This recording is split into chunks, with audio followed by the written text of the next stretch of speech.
Bonjour. 1, 2, 3, je me mets au yoga. Nous allons commencer ensemble cette première vidéo pour vous expliquer comment nous allons travailler dans ce cycle d'initiation.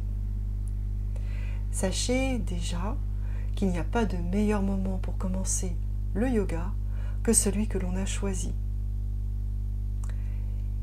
Nous allons avoir quelques petites vidéos courtes, c'est intentionnel. Nous avons un format qu'on propose sur YouTube de vulgarisation, le premier contact avec l'univers du yoga pour pouvoir ensuite aller plus loin.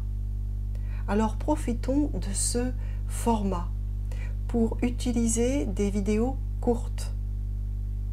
L'essentiel dans cette démarche dans le yoga, c'est de l'intégrer à notre quotidien.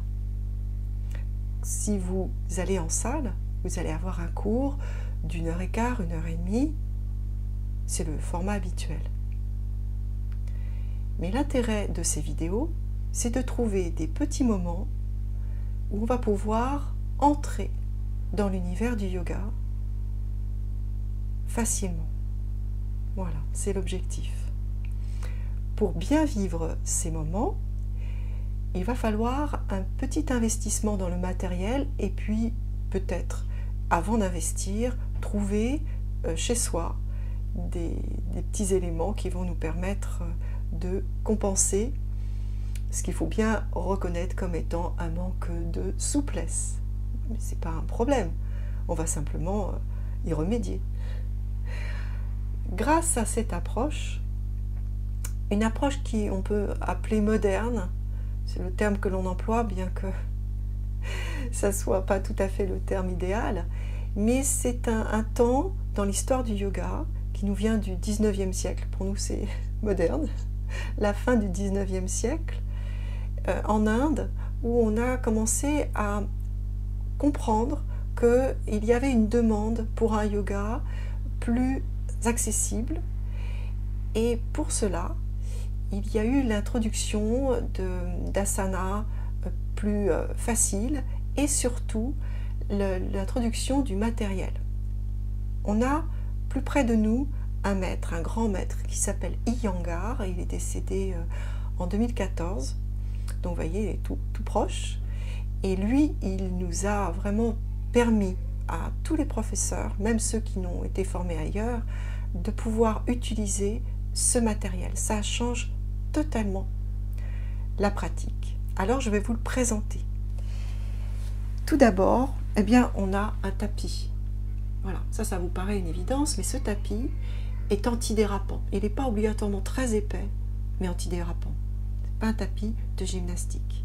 Je vais vous mettre à la fin de la vidéo le lien pour trouver ce matériel, de préférence sur un site destiné au yoga uniquement, et non pas auprès de grandes enseignes qui se sont improvisées fournisseurs de matériel de yoga. Donc, le tapis. À défaut d'avoir un tapis aujourd'hui, vous prenez une grande serviette éponge. Ainsi, vous allez délimiter le lieu de l'expérience. On ne se met pas directement sur le tapis où on marche avec ses chaussures. Ensuite, on va avoir besoin d'une petite couverture. Moi, c'est une couverture de yoga, parce qu'elle est assez un peu ferme, mais souple quand même, parce qu'il faut justement une couverture, c'est ça l'intérêt, c'est qu'on peut la plier, on pourra s'en servir pour des petits réglages. Ensuite, donc prenez en attendant une serviette éponge ou une écharpe. On va avoir besoin de briques. Alors, dans le matériel, on a le matériau comme celui-là, c'est du liège, mais on en a d'autres qui sont un peu plus souples. Alors l'intérêt, celui-là, c'est un peu plus tendre, mais ceux-là sont bien parce que c'est suffisamment solide, et pour certaines postures, on en a vraiment besoin. En attendant, vous prenez 2 livres, vous choisissez 2 livres qui vont avoir la même hauteur. Très rapidement, déjà dans la vidéo, là, je vais vous en montrer, on utilise voilà, une brique qui est donc plus large pour pouvoir s'asseoir dessus. Certains élèves en utilisent 2, voire 3. Ce n'est pas un problème du tout. C'est très important de prendre le nombre de briques dont notre corps a besoin. Et aujourd'hui, vous prenez tout simplement des bouquins qui vont avoir à peu près cette hauteur-là. Voilà. Ou 3, enfin voilà, vous cherchez. Vous allez avoir besoin tout de suite. Par la suite, là on ne va pas l'utiliser dans les vidéos, mais vous aurez besoin sans doute d'une sangle. Et à défaut d'une sangle, une grande écharpe. Ensuite, ce sont les coussins. J'ai fait une vidéo sur l'assise. Donc je vous invite à la regarder. Sachez qu'il n'y a pas une assise mieux que l'autre. Il y a celle qui vous correspond. Voilà.